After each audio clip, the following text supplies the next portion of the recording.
Alright gang, well welcome Backcountry Issue Elevation Outdoors Television. We are just outside of Fort Collins here in Colorado on the Front Range. Montgomery Pass, Cameron Pass. Not that windy here, a little bit higher up. In fact, we've got this nice cornice here which looks dangerous, and we didn't like the look of it down there, and that's a big part of it, is really being avalanche savvy. And of course the first tool in your avalanche kit is your brain, common sense, and then also getting some avalanche classes. The second thing is picking a good partner, someone who has also brought their brain with them and also had classes and you're comfortable with who they are and that they're going to pull you out of the snow if disaster strikes. After that, it starts to come down to some gear that you're going to have. Of course, there's the beacons. We checked those as we left the parking lot and started our way up. We have those on underneath here. They're active right now. We're in an active potential avalanche zone. And then shovel and probe, of course, are the other pieces of kit. But a big part of that kit is being able to get to it when you need to. The Gregory Tarhi 32 is coming out this fall, fall 13, and it's a backloader, so your main compartment's back here, which means it leaves this front compartment as your total avalanche kit accessible. So we've got our K2 backside shovel. We've got the handle that goes with that is getting stuck there. And of course we've got our probe here from LifeLink. So we can pop those all out relatively quickly. It has a pretty sweet little helmet netting here. So that's if you not want to wear your helmet on the way up, but you definitely want to wear your helmet for through the trees on the way down. One more piece is the K2 backside lockjaw poles. They're pretty sweet. They have a little inclinometer on them. This looks really steep. It looks like it's 45. It's only like 38 or so. Looks steeper than it is, but you can check that. It also has some integration on here, so you can check snow depth. You can check how deep different layers are and just kind of work the handle down and feel that. So all part of just reading the slope, getting a good feel for what the avalanche potential is. Of course, checking the CAIC website, seeing what the conditions are, making some smart decisions from there. What we don't have with us right here, another piece of potential gear, is an airbag. And that's a backpack that you wear that explodes out if you get caught in an avalanche. You pull a lever. We're going to go check some of those out. Backcountry Access is here on the Front Range in Boulder, and we're going to check out the factory there. So let's you guys go check that out, and we're gonna get some turns. Bring the bass tone, bring the blues. Everybody gonna play like there's nothing to lose. Hey, they got one of them on time. Just go, go, go, go, go.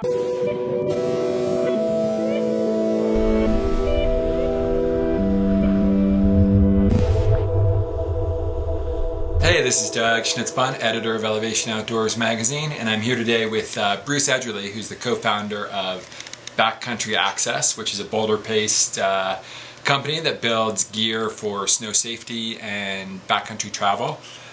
Chief among the gear they make is an avalanche airbag. This is the Float 22, which is a nice size for either riding the lifts or touring in the backcountry.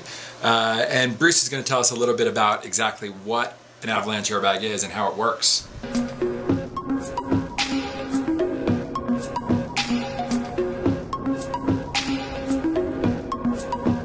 It works through a couple of different mechanisms. First of all, it makes you less dense of an object, so you tend to rise to the surface due to less density, but also it makes you a bigger piece of avalanche debris, and in an avalanche the biggest chunks tend to end up on the surface. When you inflate it, it comes up behind your head and your neck, so it will protect your head and upper body from trauma as well. Well, of course, we would never advise going into avalanche terrain if you don't know what you're doing. You really need to take an avalanche course and do proper route finding and choose terrain that's appropriate for the avalanche conditions. But we're all human, and every once in a while we make mistakes, and in that case, an avalanche beacon, probe, and shovel are absolutely mandatory, but those are reactive devices. This is a proactive device that will prevent you from getting buried in the first place. We've had lots of success stories over the last few years that you've probably seen on the internet, and yeah, there's no question that they're very, very effective, and you can't argue with the physics behind it. They do work. Sure. Yeah. What else works? You guys make a lot of other snow safety devices here and gear and education. What else do you guys do to promote being safe out in the backcountry? Our Tracker 2, that's the best-selling avalanche beacon in the world. It's just super fast and really, really easy to learn how to use, and it's a reasonable price. And we also make a full line of shovels, probes, backpacks, snow study kits. If you take an avalanche course, you can take a good close look at the snow crystals. And we have some swag too. Well, and you've been talking a lot about education, so all this gear we're looking at right here, right now, is useless unless you know how to use it, right? And you guys have been involved with teaching people how to better use beacons or airbags, or simply to be in the backcountry.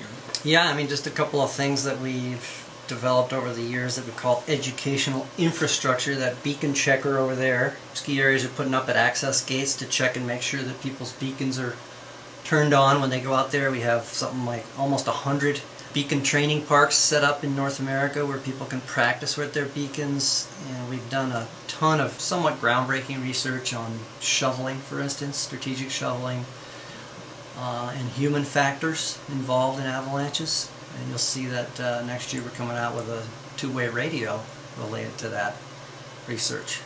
Yeah, and I mean that's what it comes down to really, is you can have all this gear, but what really matters is what's inside your head, the decision making you're making out in the field, and the people you're with even too, right?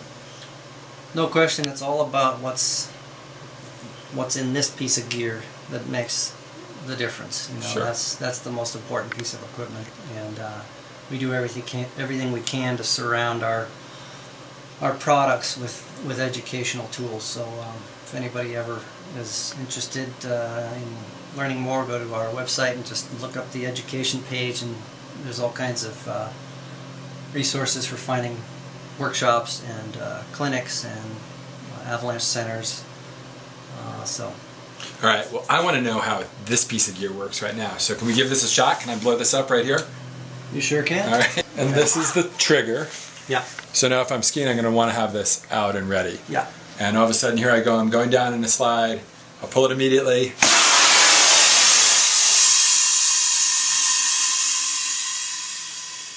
That was fast. That was impressive, yeah. Okay, so we didn't need any airbags for that run. It turned out to be a very safe, really solid slope. The snow felt really good, so we got some really sweet turns in there. Got a few laps in, which is always nice. And now we're down in the trees, out of the wind. As far as clothing goes for a trip like this, you know, it's so warm today. It's pretty nice. But I've been trying out the Switch LT hood from Westcomb. It's a Polar Tech Neo Shell, breathable, waterproof, and you know, it's not crinkly or anything. Very smooth and moves well with my body. So I'm digging it. And you know, blue and yellow. How do you go wrong with that? Doug was checking out some clothing too, and while this footage of what he got is not of clothing necessarily, it is out with some of the Mountain Hardwear guys skiing up in Telluride. Let's see what Doug's got over there. All right, here we are. I'm Topher Gaylord with Mountain Hardwear. We're sitting at the top of Palmaya Peak, 13,100 feet in Telluride, testing out some gear, enjoying a little storm coming in. We got a great crew, and looking forward to ripping down a big, sweet fall line descent. Fired up.